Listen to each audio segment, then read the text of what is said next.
Dios le bendiga, sean todos bienvenidos a este estudio bíblico verso por verso. Estamos en la continuidad de Mateo, el Evangelio de Mateo capítulo 22.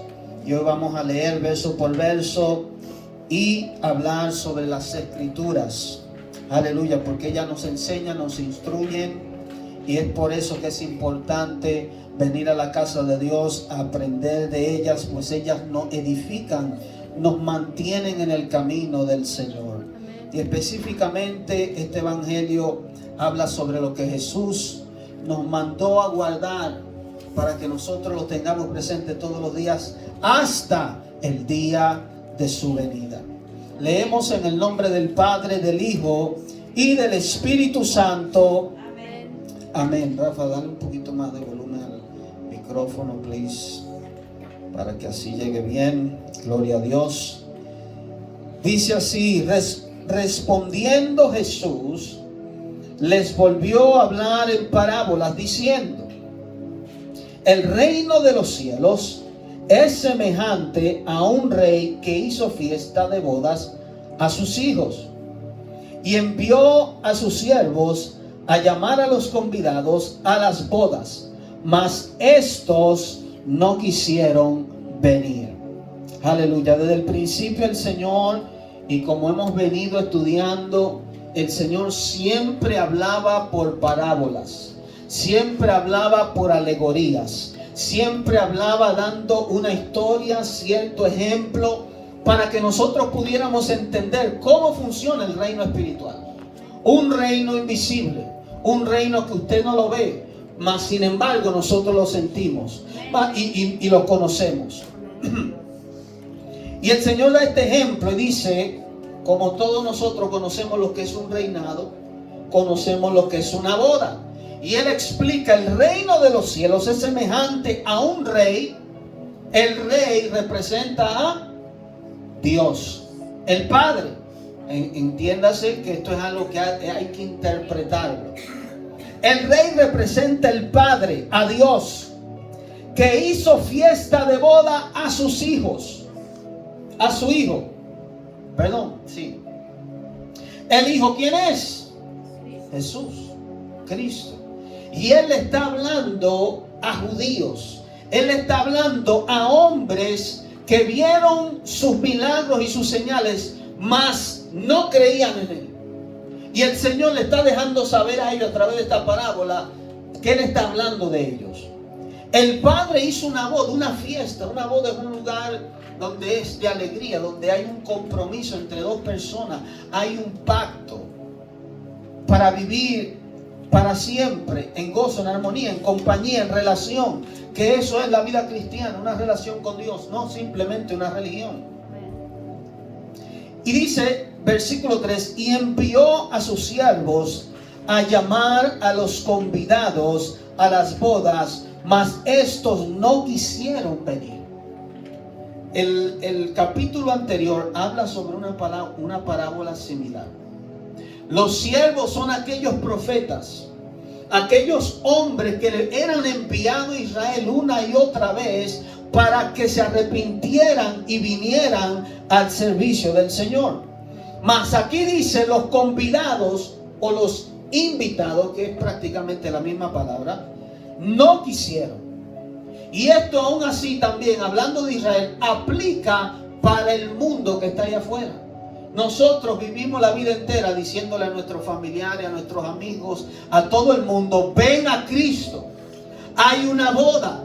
El Señor te está invitando. El Señor te está ofreciendo la vida eterna. Hay una vida después de esta que el Señor está ofreciendo. Mas sin embargo, de todo lo bueno que el Señor ofrece, aquí en esta vida y en la venidera, mucha gente dice: no, no me interesa.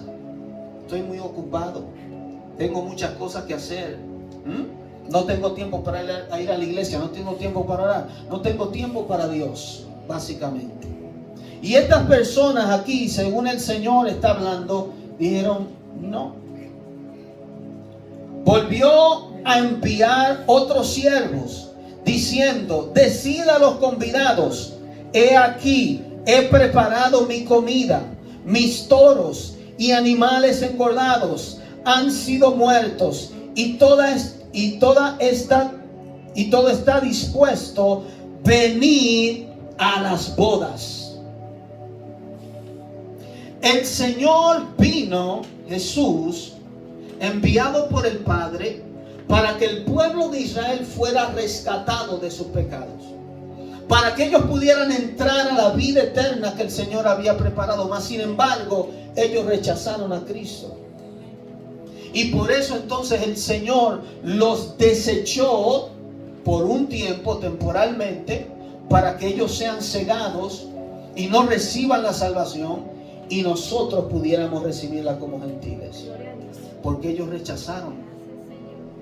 Es cosa dura rechazar el amor de Dios, la invitación del Señor. Yo he visto cómo el Señor a personas le ha hecho la invitación y luego de días y meses le viene destrucción. Porque el Señor está queriendo prevenirte de cosas malas que te pasen. Porque solamente en Él hay seguridad. Y estas personas dijeron no.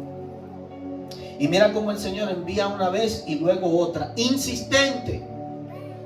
Hay personas que se pierden y usted ve que Dios la corta. Es porque ya Dios trató varias veces de tratar con ellos. Y no han querido venir. Entonces hay un tiempo donde Dios ya dice, ok, se te acabó el tiempo. Te di mucha oportunidad. Mas ellos, sin hacer caso, se fueron uno a su labranza y otro a sus negocios. Mira cómo dice, a su labranza y a su negocio. Su propia vida. Lo que ellos quieren, no lo que el Padre quiere. Por eso es que Jesús dijo, no el que me dice Señor, Señor, entrará en el reino de los cielos, sino el que hace la voluntad de mi Padre. Hay gente que dicen ser cristianos y se van a encontrar con la sorpresa en el infierno, perdidos, porque aquí se llamaban ser cristianos, pero no hacían la voluntad del Padre. Y es lamentable. Se van a encontrar con la sorpresa y se van a sorprender. ¿Cómo, Señor? Pero yo era cristiano. Yo hice esto y esto y esto. Pero nunca te sometiste al Padre. Nunca obedeciste. No viviste completamente entregado a mí. Y otros, tomando a los siervos, los afrentaron y los mataron. Eso hasta el día de hoy sigue pasando. A los profetas, hombres de Dios que le eran enviados a los reyes y a Israel para que se arrepintieran, le daban golpes. Como a Jeremías lo metían en una cisterna, lo ponían a pasar sufrimiento. Como a Elías lo perseguían para matarlo. Algunos los mataron. Y aún hasta el día de hoy los cristianos siguen sufriendo padecimiento. Los matan en África, en China, en la India, en África.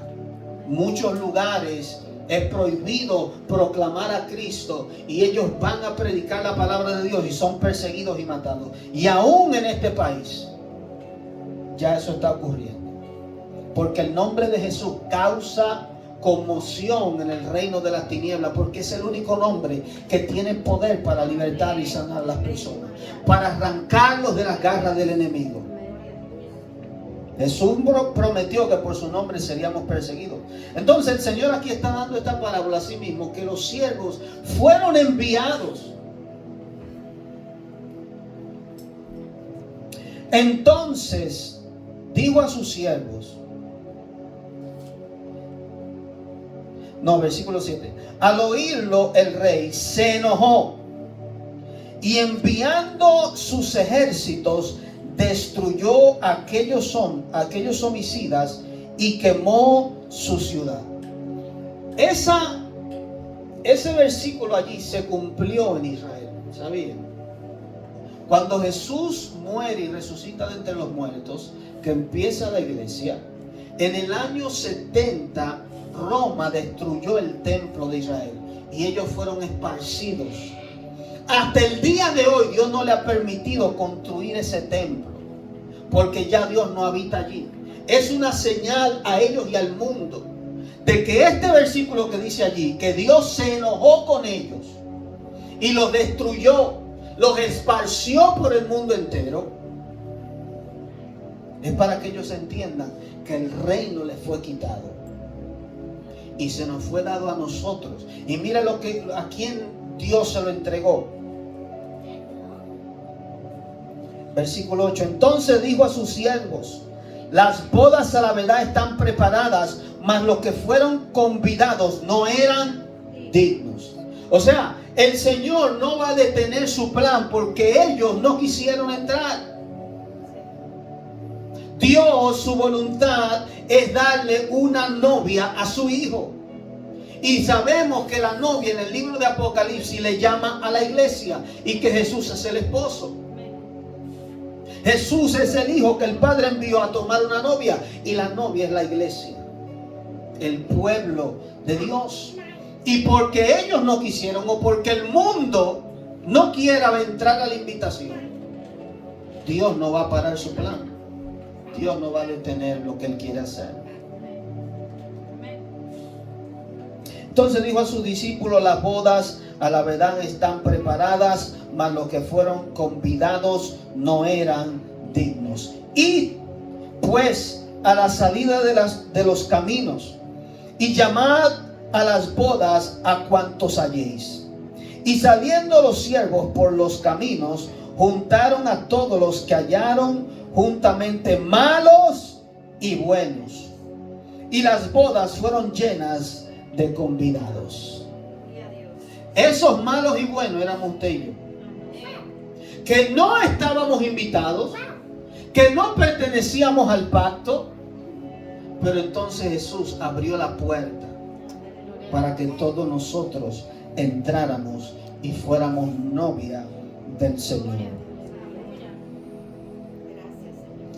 Versículo 11. Y entró el rey para ver a los convidados, y vio allí un hombre que no estaba vestido de boda. Y le dijo: amigo, ¿cómo entraste aquí sin estar vestido de boda? Mas él enmudeció.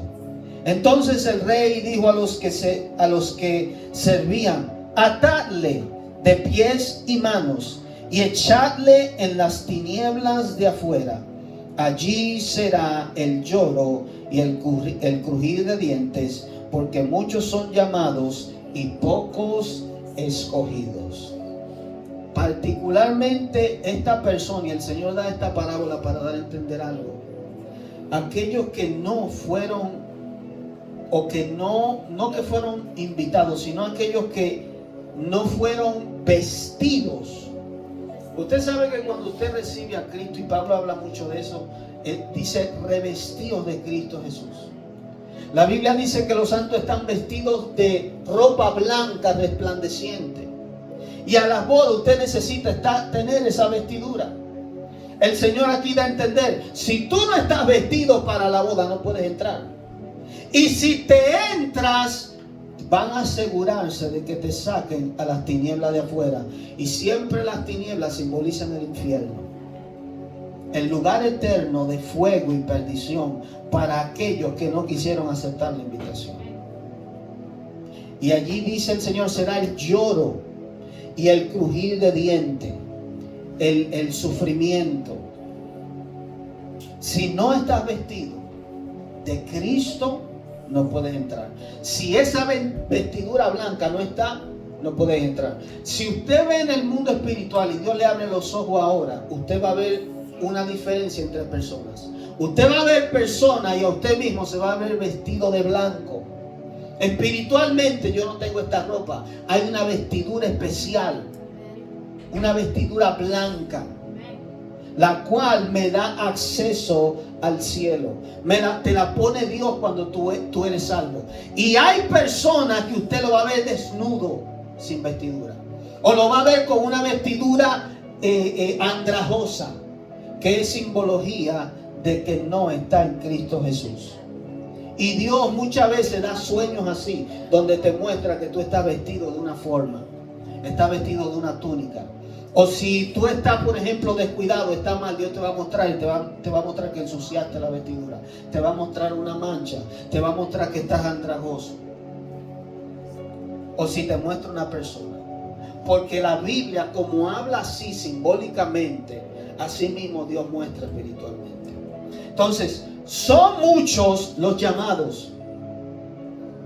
Entiéndase que el llamado a la salvación es para el mundo entero, para cada ser humano que ha nacido en esta tierra, pasado, presente y futuro.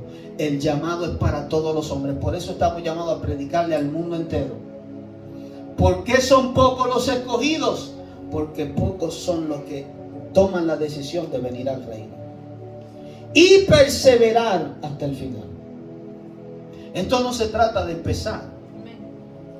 Esto se trata de que tengo que vivir para Cristo y para siempre, hasta el día de mi muerte, serle fiel. Una de las particularidades de la novia, que incluso estaba pensando eso en el otro día, es que la novia debe permanecer pura, sin mancha, sin amancillarse, hasta que venga el novio para entonces casarse con ella. Nosotros estamos esperando a Jesús. Y si nosotros no esperamos como la Virgen espera a su Señor, ¿qué quiere decir la virginidad? Fuera de pecado, fuera de mancha, fuera de contagiarte o estar ligada a este mundo. Santo, puro, esperando su venida. Porque muchos son los llamados y pocos los escogidos. Versículo 15 dice: entonces se fueron los fariseos y consultaron cómo sorprenderle en alguna palabra. Y le enviaron los discípulos de ellos con los herodianos, diciendo: Maestro, sabemos que eres amante de la verdad y que enseñas con verdad el camino de Dios. Mira que ellos mismos reconocían esto. Y que no te cuidas de nadie, porque no miras la apariencia de los hombres. Dinos pues, ¿qué te parece? ¿Es lícito dar tributo a César o no? Cuando dice la palabra lícito, está diciendo es bueno, es permitido por Dios, es respaldado por Dios esto, darle tributos o taxes al César, que el César era el rey de ese tiempo, el conquistador de todo ese territorio, y por lo tanto él había puesto impuestos para que todo aquel que está bajo su reino pagara impuestos a él. Israel era una nación que debía ser una nación regida por la ley de Dios, que no debería estar bajo ningún otro reinado, ni rendirle tributo a nadie, sino que Dios estableció un sistema económico para que entre ellos mismos se abastecieran. Entonces ellos vienen y le hacen esta pregunta a Jesús, porque si Jesús dice que no, se convierte en enemigo del César y ellos podían acusarle por ahí. Mas si Jesús dice que sí, entonces Jesús se convierte en un traicionero, se convierte en uno que va a favor del mundo pagano y no conforme a Israel. Pero me gusta cómo el Señor responde, que eso solamente lo da el Espíritu Santo, sabiduría. Allí Jesús usó el don de sabiduría. Pero Jesús, conociendo la malicia de ellos, les dijo, y aquí es donde yo muchas veces no entiendo cómo hay ciertas religiones cristianas que no creen en los dones del Espíritu. Porque para tú poder conocer lo que Jesús conocía, para tú poder tener un ministerio, tienes que discernir, tienes que saber, tienes que tener sabiduría, tienes que tener los dones de Dios. Porque si no, así como Jesús trataron de tentarlo y engañarlo, así a muchos van a engañar.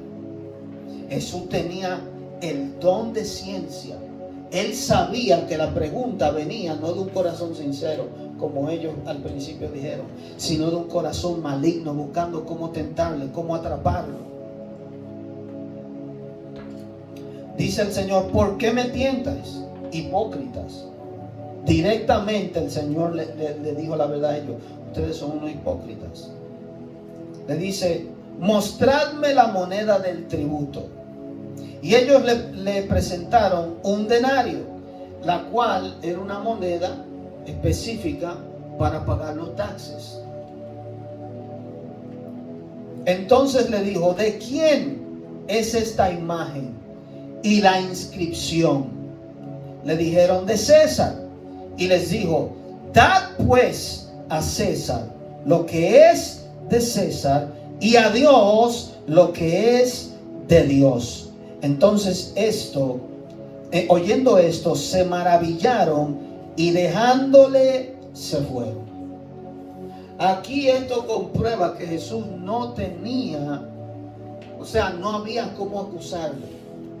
Y el Señor dio aquí a entender: sí, a pesar de que es injusto que impongan taxes, Roma es un imperio, y si ustedes están bajo ese imperio quiere decir que por la voluntad de Dios que eso sucedió. Por lo tanto, sométanse, paguen los impuestos que a ellos demandan, pero denle a Dios lo que es de Dios, lo que había establecido Dios por las Escrituras, que había que dar ofrenda, que había que dar diezmos, que había que rendirle al Señor también tributos. Y el Señor dio a entender que sí se podía, que de acuerdo a como usted viviera, se podía hacer. Entonces, eso aplica para hoy. Hoy nosotros tenemos taxes por todo. Y si usted roba, y si usted miente en sus taxes, como mucha gente lo hace, usted es culpable, porque el Señor dijo: darle lo que le pertenece a César. Lo que le pertenece a él como rey, los impuestos que él estableció, tiene que dárselo. Sean injustos o no, porque Dios también respeta las leyes de los hombres, siempre y cuando sean aprobadas por él. Versículo 23. La pregunta sobre la resurrección. Aquel día vinieron a él los saduceos, que dicen que no hay resurrección, y le preguntaron. Imagínense, una secta de judíos que decía que no había resurrección de muertos. Y entonces ellos vienen a hacerle esta pregunta al Señor. Versículo 24, diciendo: Maestro, Moisés dijo: si alguno muriere sin hijos, su hermano se casará con su mujer y levantará descendencia a su hermano. Hubo pues entre nosotros 7 hermanos. El primero se casó y murió, y no teniendo descendencia, dejó su mujer a su hermano. De la misma manera también el segundo y el tercero, hasta el séptimo. Y después de todos murió también la mujer. En la resurrección, pues, ¿de cuál de los 7 será ella mujer? Ya que todos la tuvieron. La pregunta que ellos hacen es, ¿verdad? Y tiene cierta lógica. Si tú estás, Dios que estableció el matrimonio, si ella fue de los 7 esposos en esta vida, en la vida venidera, ¿de quién va a ser? Ellos entendían que así como en esta vida, también la próxima. Que si, y esto resuelve la pregunta de los matrimonios aquí en la tierra. Oiga bien, porque hay muchas personas que creen que en el cielo van a seguir siendo esposo y esposa. O que, por ejemplo, yo voy a tener a Gabriel y a Daniel como hijos. Y claramente esos títulos en el cielo se conocen y se entienden como se vieron aquí en la tierra. Pero mira lo que Jesús responde. Dice, y después en el versículo 28, en la resurrección, pues, ¿de cuál de los 7 será ella mujer, ya que todos la tuvieron? Entonces respondió Jesús y le dijo: erráis ignorando las escrituras y el poder de Dios. Ellos tenían esa doctrina como un error, y entonces el Señor viene y aclara y dice: porque en la resurrección ni se casarán ni se darán en casamiento, sino serán como los ángeles de Dios en el cielo. Los ángeles de Dios en el cielo no se casan, no se dan en casamiento. Ellos son seres que le sirven a Dios. Entonces, así mismo nosotros vamos a hacer. Aquí en la tierra nosotros tenemos familiares, tenemos esposas, tenemos hijos, somos tíos, abuelos. Pero en el cielo vamos a ser siervos, hijos de Dios, que vamos a reinar con Él. Y esos títulos ya no van a ser. O sea, aunque ella estuvo con ellos aquí en la tierra, en el cielo no es que los 7 le van a decir esposa, no, sino que vamos a ser hermanos, como lo somos aquí en la tierra aún. Pero respecto a la resurrección de los muertos, ¿no habéis leído lo que os fue dicho por Dios cuando dijo: yo soy el Dios de Abraham, el Dios de Isaac y el Dios de Jacob? Dios no es Dios de muertos, sino de vivos. ¿Qué quiere decir el Señor con esto? Y esta palabra Dios se la dijo a Moisés. Cuando Dios se le apareció a Moisés, Dios se le aparece y le dice: yo soy el Dios. Él mismo se dice: yo soy el Dios de Abraham, Isaac y Jacob. En ese tiempo ellos estaban muertos. Y el Señor le hace entender: Dios no es Dios de muertos sino de vivos. Quiere decir que Abraham, Isaac y Jacob estaban en un lugar, no necesariamente vivo físicamente, pero espiritualmente, y van a resucitar en el último día para vivir con Dios. Porque ¿de qué sirve o qué propósito tiene aquí en la vida ser cristiano, guardarse para Dios, hacer el bien, si simplemente tú te vas a ir a la tierra y no vas a resucitar? Si no hay vida después de esta. Por eso es que la evolución y lo que dicen que simplemente no hay Dios, están errados. Porque entonces la vida no tiene sentido, no tiene propósito. Entonces somos un accidente. Un accidente. Explotó el Big Bang allá y nosotros salimos. Y en cualquier momento un meteorito viene y destruye la tierra y se acabó todo. No hay propósito, no hay sentido de vivir. ¿Para qué venir a este mundo a sufrir si no hay esperanza de resucitar? Oyendo esto, la gente se admiraba de su doctrina. Una y otra vez, los que escuchaban a Jesús podían discernir y entender que este hombre hablaba con una sabiduría superior. Y eso es una de las pruebas para mí personalmente, que me da a entender de que Jesús verdaderamente es el Mesías. A pesar de que mucha gente dice: no, porque ese libro fue escrito hace 2000 años. Hace 2000 años fue que Jesús vino. Pero su doctrina, su sabiduría, su lógica, su forma de hablar, cómo confrontaba a los sabios y les callaba la boca y la gente se admiraba de su doctrina, me da a entender que este hombre no era simplemente un humano, era Dios encarnado.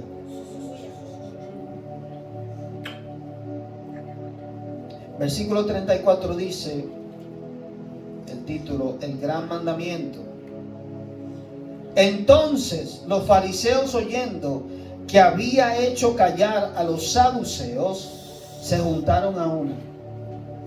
Y uno de ellos, intérprete de la ley, preguntó por tentarle, diciendo: Maestro, ¿cuál es el gran mandamiento en la ley? Ellos, y miren por qué ellos vienen haciendo pregunta tras pregunta. En este tiempo Jesús había entrado a Jerusalén. Y según la profecía, el Mesías tenía que ser examinado. Tenía que verse si en él había mancha o no. Porque el sacrificio de la Pascua, el sacrificio que él venía a hacer para perdonar nuestros pecados, tenía que haber sido encontrado sin mancha, sin ningún error, sin pecado. Entonces, el mismo Dios permite que estos hombres que no reconocían la autoridad de Jesús, que no reconocían que Él venía con una sabiduría superior, quieren tentarle, quieren buscar una falla en Él y no la pudieron encontrar. Versículo 37 dice, Jesús le dijo, amarás al Señor tu Dios con todo tu corazón y con toda tu alma y con toda tu mente. Este es el primero y gran mandamiento. Fíjese que amar a Dios no es si usted quiere. Y este es el mandamiento que yo quiero que ustedes le pongan atención y traten de obedecerlo todos los días de su vida. Porque Jesús está diciendo, este es el primero y el más grande mandamiento. Amar a Dios con toda tu mente, con toda tu alma, con todas tus fuerzas, con todo tu ser. Quiere decir que nada puede venir primero que Dios. Ni mi esposo, ni mi esposa, ni mis hijos, ni mi familia, ni mi trabajo. Nada puede venir primero. Dios tiene que ser el primero. Y es un mandamiento. Nadie me dio un mandamiento de que amara a mi esposa antes de yo conocer a Dios. Simplemente por naturaleza yo la amé, a mis hijos también. Mas sin embargo, amar a Dios es un mandamiento. Es una ordenanza. A veces me siento a hacerlo, a veces no me siento. Un mandamiento implica eso. Tú te sientas o no en el trabajo. Cuando tu jefe te dice, haga esto, usted lo tiene que hacer, si no te botan. Entonces lleva muchas veces la vida cristiana, y aquí es donde muchas veces perdemos, lleva disciplina. Créame, todos los días de su vida usted va a tener lucha para leer la Biblia. Usted va a tener lucha para venir a la iglesia. Hay días que por eso hay gente que son constantes e inconstantes, porque toma disciplina el amar a Dios. Hoy siento predicar, un día lo siente, otro no. Entonces hay un desbalance porque el primer mandamiento no se está cumpliendo, no lo tiene como prioridad. Las cosas de Dios, amarlo a Él, amar a tu prójimo. Versículo 38, este es el primer y grande mandamiento. Y el segundo es semejante, amarás a tu prójimo como a ti mismo. De estos dos mandamientos depende toda la ley y los profetas. En estos dos mandamientos el Señor dijo, se cumple toda la ley. Los 613 mandamientos de la ley se cumplen aquí. Si yo amo a Dios primero, quiere decir que ningún otro Dios puede estar primero que Él. Y yo no puedo tener ningún otro Dios sino Él. ¿Y mi prójimo quién es? ¿Los hermanos de la iglesia? No. Mi prójimo es todo ser humano que se me presente en el frente. El mundo entero es mi prójimo.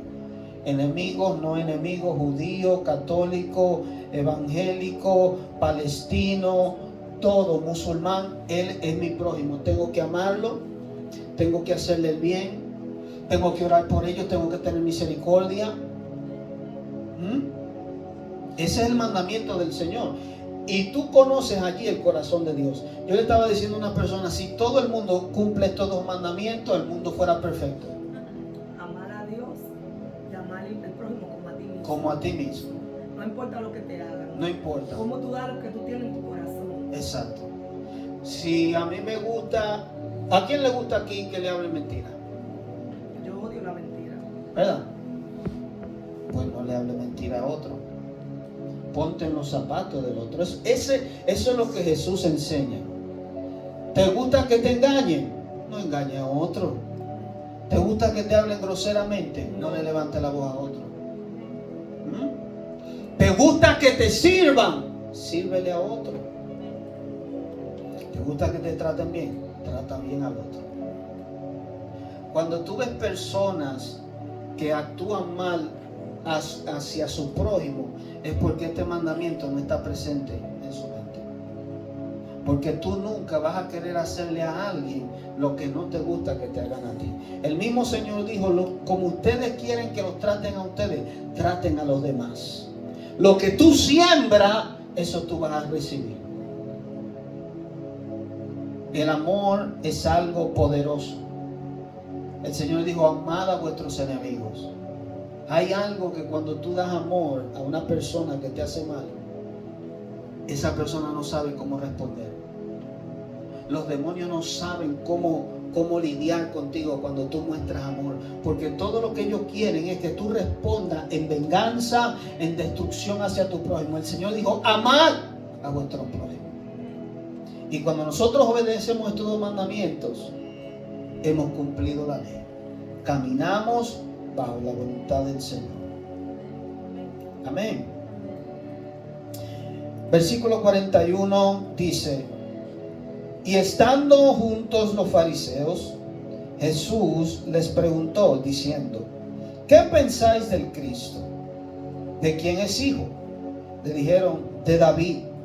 Él les dijo, pues como David en el Espíritu le llama Señor, diciendo, dijo el Señor a mi Señor, siéntate a mi derecha, hasta que ponga tus enemigos por estrado de tus pies. Pues si David le llama Señor, ¿cómo es su hijo? Y nadie podía responderle palabra, ni osó alguno desde aquel día preguntarle más. El Señor le respondía a ellos con una sabiduría, con una inteligencia, de una forma que ellos mismos creían, porque esa es la cosa, ellos creían que se sabían toda la escritura, la habían estudiado y el Señor les trajo algo nuevo. Muchas veces entre los religiosos, cuando tú traes algo nuevo de Dios, creen que viene de Satanás, porque no pueden entender que Dios es infinito, que hace cosas nuevas todos los días. Entonces, en este versículo sabemos que la profecía le fue dada a David en el libro de Samuel, de que Dios le iba a dar un hijo, el cual iba a ser el Señor, que iba a tener un reino para siempre. Pero en el Salmo 110, versículo 1, está esta profecía. Y mira cómo dice, el mismo Señor entiende que David habló por el Espíritu. No dije que él se puso a escribir un salmo, porque David también era profeta. Tenía la oficina de profeta, de rey y aún de sacerdote, que es el patrón del sacerdocio de Cristo. En el Viejo Testamento solamente usted podía ser o rey, o sacerdote, o profeta. No podía ser los tres. Jesús lleva este tipo de sacerdocio. Entonces le hace la pregunta, ustedes que saben tanto, ¿de quién es el Cristo hijo? Y ellos le dicen, de David, porque se entiende que el linaje debería ser de David. Mas sin embargo el Señor no hace esta pregunta para negar que Él es de la descendencia de David, sino para hacerle entender a ellos que el Mesías es superior a una descendencia y a un linaje terrenal, que es Dios encarnado. Porque dice, mi Señor, que se llama Jehová, Dios, le dijo a mi Señor. Entiéndase que el rey David no tenía Señor porque era el rey. El rey no tiene Señor. El rey es Señor de todos. Entonces, para el rey David decir mi Señor, está hablando de alguien superior. Y cuando lo dice proféticamente, hablando de Jesús, que cuando resucitaría, se sentaría a la diestra del Padre. El que dio la orden fue el Padre. Ven, hijo, tú eres apto, siéntate a mi diestra. Yo te califico, tú hiciste todo bien, nunca pecaste, nunca hiciste nada malo, me obedeciste en todo. Por tanto, tú mereces la misma adoración, la misma alabanza, como dice Apocalipsis. Tú eres digno de tomar el reino, el imperio, el poder, la adoración, la alabanza y sentarte a mi lado. Él les quiso dar a entender a ellos, el Mesías no es simplemente un hombre que viene a través de David. El Mesías es el mismo Dios encarnado. En otras palabras, esto fue escrito para que nosotros entendamos esto. En ese tiempo ellos no lo entendieron, pero le dejó la cabeza a ellos vuelta loca, porque dijeron, pero verdaderamente nosotros tenemos años creyendo que el Mesías va a venir del linaje de David, pero entonces esta profecía dice otra cosa. Jesús, su padre, era del linaje de David, pero sabemos que su padre no lo engendró. Pero María era del linaje de David, pero ellos entienden que de María no puede ser, porque el que engendra es el hombre. Pero Dios escondió este misterio, esta sabiduría de los hombres, y nos la reveló a nosotros, los que creemos en su nombre. Amén. Aleluya. Póngase de pie.